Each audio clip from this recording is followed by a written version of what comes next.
what we're doing besides busking is the world of Ur, and Ur is exactly the same you're doing here. We're rooting, we're networking with other artists, performance artists, visualization, and even CGI stuff like that, dancers and people of that kind. We have one program you see here in that book. I was working with a Turkish bağlama player, and we're going to continue which program which is called Bir Şarkı, one song which is about the intercultural connection between the German traditional music and Turkish traditional music.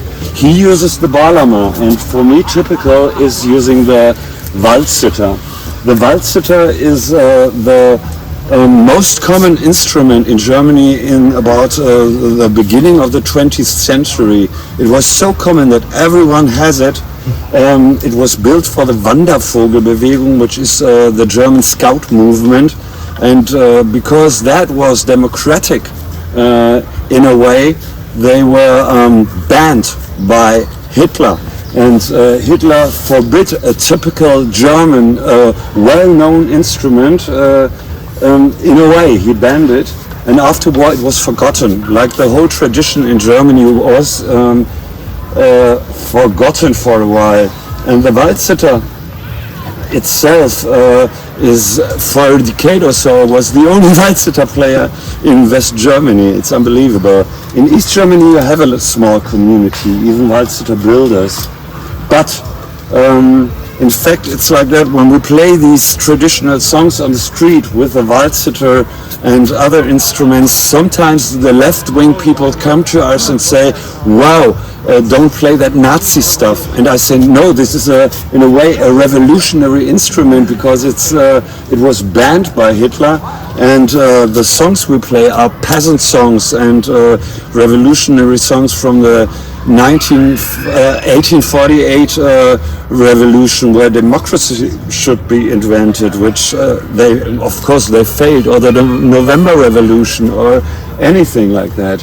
And so we take these old stuff as to give the fire to the people, to the next generation. When we play before younger people, sometimes they look at us and are like, what are you doing? I don't know anything you do here. Some others, like your kind of boundaries and companies, they have a deeper connection, like you, to German Volkslieder. But a few, but many others don't even know anything about the Volkslied at all, or poetry, old poetry. What we do in the Urjahreszeiten, which we want to present you, is to combine poetry of old German authors with a long poem of mine about the seasons. It's about decline, what typical is for seasons in winter, decline, fall, loss, stuff like that, but starving. But then in spring it slowly rises and it comes up, and you always have these two opposite points in that story, in that longer poem.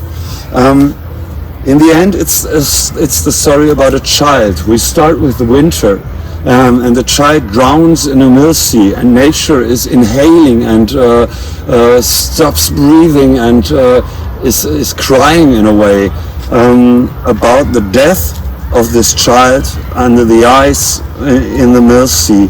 But then in spring, the same child walks through the wood towards the mill sea, and it sees how everything thrives and comes up, while there are the dead things from the last winter that are the soil for that what grows. Then comes the summer. In summer you have this at one point when it's really hot and it's too hot, and water is nearly not there, and you haven't the nature is thirsty and it's too hot, everything is kind of dying. But then suddenly rain comes and everything is growing and blowing, and in autumn the same. You are, on the one hand, you have the feast of getting everything in from the year, but on the other hand, the weather is getting colder. It's getting more uncomfortable. You have to be prepared for what comes next. It's like an anticipation of something, and then you come again to the winter. We followed the child through the years, and the feast of fire when the winter comes, the praise to the fire, the high end immediately goes again to the death of the child, and the circle of life starts again with decline and rise. And it's a little bit sad, of course. We suffer, but then we rise and thrive again, and we connect like Mycea, the mushrooms have. We connect over the continents, over the oceans, and even to other planets maybe. So this is the thing about the Urjahreszeiten, or the seasons. Okay, what we have is precisely Ur. Ur is a prefix you take for every word when it's something is ancient, like the Ur word. Ur word is the ancient word, or the Urknall is when a universe was expanding. You have this, or every word you can put Ur in front of it. And I was so happy that it was in 2011 when we started with a project like this. I was so happy then that this word was free and I can use it.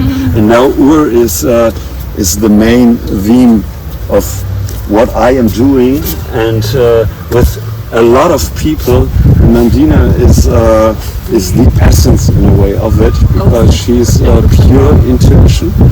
Pure intuition. I follow her all the time, and she's the best intuitive violin player, as you will see soon. The leader of Ur. I'm limited. So now here, there comes the rabbit. I'm just a rabbit.